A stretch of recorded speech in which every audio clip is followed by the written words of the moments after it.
America और Iran के बीच लंबे समय से जारी तनाव के बीच अब एक नई उम्मीद की किरण दिखाई दे रही है, क्योंकि दोनों देशों के बीच बातचीत का एक और दौर सोमवार से शुरू होने जा रहा है। एक ईरानी अधिकारी के मुताबिक ये बातचीत भी पिछली बार की तरह इस्लामाबाद में आयोजित की जाएगी, जो इस पूरे घटनाक्रम में एक अहम कूटनीतिक केंद्र बनकर उभर रही है। जानकारी के अनुसार दोनों देशों के प्रतिनिधि मंडल रविवार को पाकिस्तान की राजधानी पहुंच सकते हैं, जहां पहले से ही महत्वपूर्ण वार्ता के लिए तैयारियां शुरू हो चुकी हैं। हालांकि अमेरिकी अधिकारियों ने इस बैठक की औपचारिक पुष्टि नहीं की है, लेकिन डोनाल्ड ट्रंप के हालिया बयान ने इस प्रक्रिया को लेकर उम्मीदों को जरूर बढ़ा दिया है।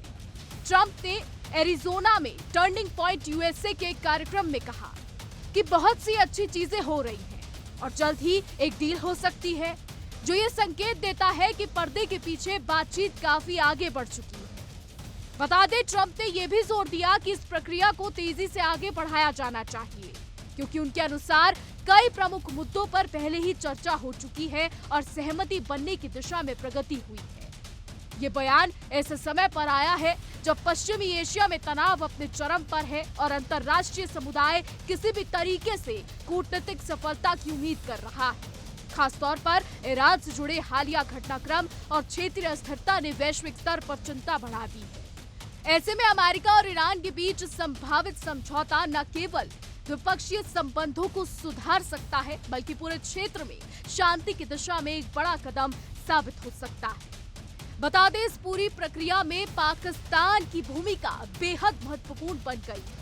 हाल ही में शहबाज शरीफ से मुलाकात करने के लिए शेख तमीम बिन अहमद अल थानी और रेजेप तैयप एर्दोगान भी पहुंचे थे। इस उच्च स्तरीय बैठक में क्षेत्रीय तनाव को कम करने और राजनयिक समाधान को आगे बढ़ाने के प्रयासों पर विस्तार से चर्चा हुई। ये संकेत देता है कि केवल अमेरिका और ईरान ही नहीं, बल्कि अन्य क्षेत्रीय और वैश्विक ताकतें भी इस मुद्दे के समाधान में सक्रिय भूमिका निभा रही हैं।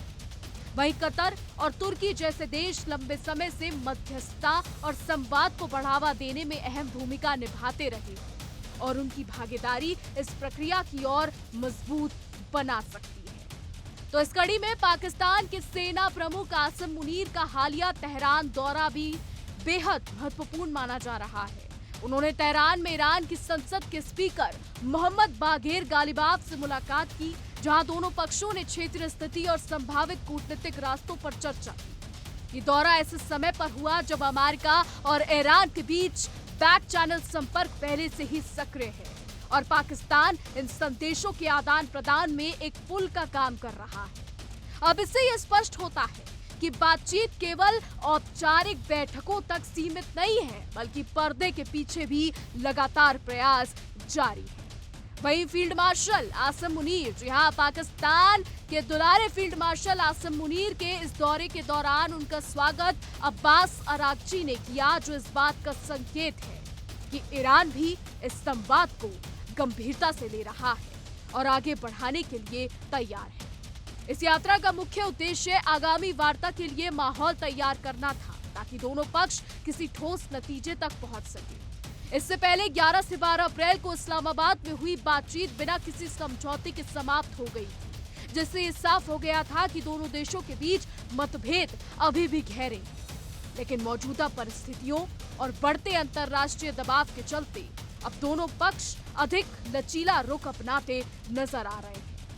तो अब इस पूरे घटनाक्रम को अगर व्यापक नजरिए से देखा जाए तो ये सिर्फ दो देशों के बीच बातचीत नहीं है, बल्कि ये वैश्विक राजनीति, ऊर्जा सुरक्षा और क्षेत्रीय स्थिरता से जुड़ा एक बड़ा समीकरण है। अमेरिका और ईरान के बीच कोई भी सीधा समझौता न केवल मध्य पूर्व यानी मिडिल ईस्ट में तनाव को कम कर सकता है, बल्कि वैश्विक बाजारों, खासकर तेल की कीमतों पर भी इसका सीधा असर पड़ेगा। ऐसे में आने वाले दिनों में होने वाली ये वार्ता बेहद अहम साबित हो सकती है। अब सबकी नजरें इस बात पर टिकी है कि क्या इस बार बातचीत किसी ठोस समझौते में बदल पाएगी या फिर ये दौर भी पिछले प्रयासों की तरह बिना नतीजे के खत्म हो जाएगा। बहरहाल आने वाला समय बताएगा कि खाड़ी में हालात ठीक होते हैं या फिर खाड़ी में और भी ज्यादा बवाल मचता है। फिलहाल हमारी आज की रिपोर्ट में बस इतना ही। क्या कुछ राय है आपकी इस पर, क्या कुछ सोचते हैं कमेंट्स के जरिए जरूर बताइएगा। और ऐसी देश और दुनिया की तमाम बड़ी खबरें जानने के लिए देखते रहिए इंडिया डेली। देखिए इंडिया डेली 24/7 अब आपके स्मार्ट टीवी पर। इंडिया डेली मौजूद है सभी डिजिटल प्लेटफॉर्म पर लाइव और लगातार। इंडिया डेली 24/7 हर दिन राष्ट्र को समर्पित।